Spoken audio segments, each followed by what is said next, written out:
What's up everyone, 3D Prince 747 here, back again with another video. Everyone else is doing it, so I figured I'd do it too. However, looks like we have a lift right there, so I'm going to cancel this and start over.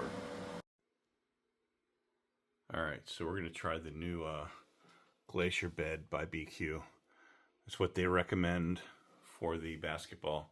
Let's see if this adheres better. Stay tuned. So far so good. Let's hope that this doesn't lift off the bed, but this is BQ's recommendation, is the glacier bed. So hopefully everything sticks around. Stay tuned.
Alright everyone, so here's the final outcome. This is the ball that I printed.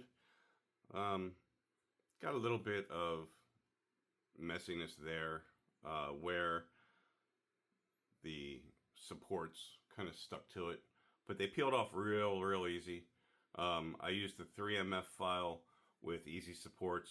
I can still clean it up a little more, but I'm happy with the result. My son took it outside and bounced it around and said it felt really nice. It's really cool because he can bounce it in the house and we don't hear him bouncing it like he normally does. I've got a scale here at measuring in grams, and I've zeroed out the scale with this the supports on it, so I can measure the weight of this ball compared to a leather ball. This is coming in at 652 grams. Alright, so that's 652 grams.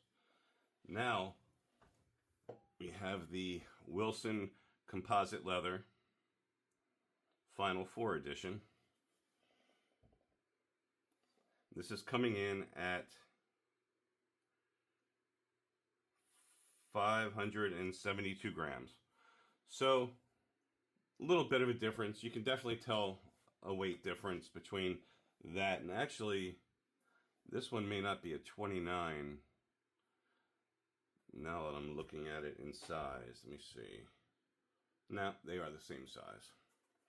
I was thinking maybe the leather ball was smaller, but they are the same size.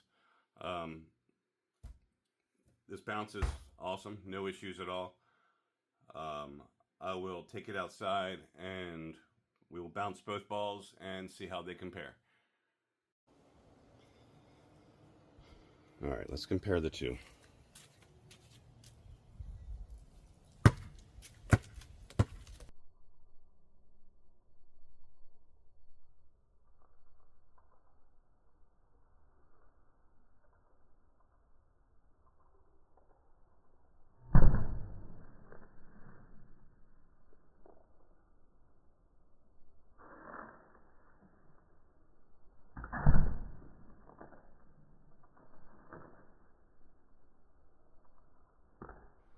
So I guess in conclusion, the ball took 3 days to print, roughly, a little under 3 days.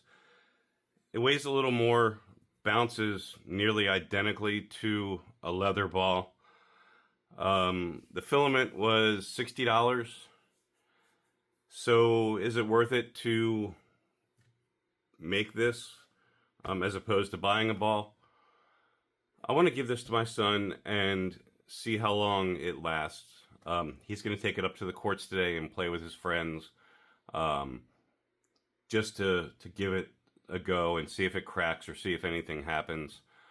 I'm really happy with the print. I think it's pretty awesome. Had to give it a shot just to see what all the hype was.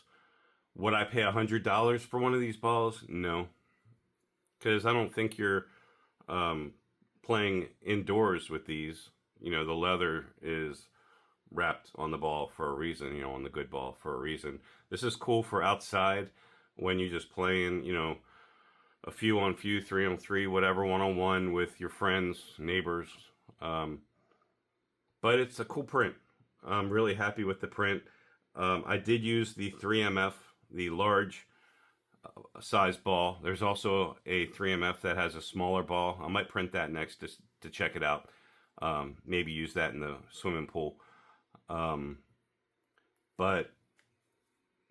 other than the bottom little issue there, and that's not really an issue in my opinion, as soon as that hits the court a couple of times, it's gonna clean itself right off. I'm pretty happy with the result. Halfway through, my son was like, why didn't you print it in another color? Well, because I bought orange late at night when he was sleeping and figured basketballs are orange. So that's on me. Maybe we'll get a different color later down the road and check it out. Maybe a different, maybe do several different colors, do some color changes. That'd be pretty cool. But yeah, overall, I'm really happy with the result. And if you can spare the $60 and have a large enough size printer and you play basketball, I say go for it. All right. Thanks for watching. Please hit that like and subscribe button and share this out if you have anyone that may be interested. And we will catch you on the next one.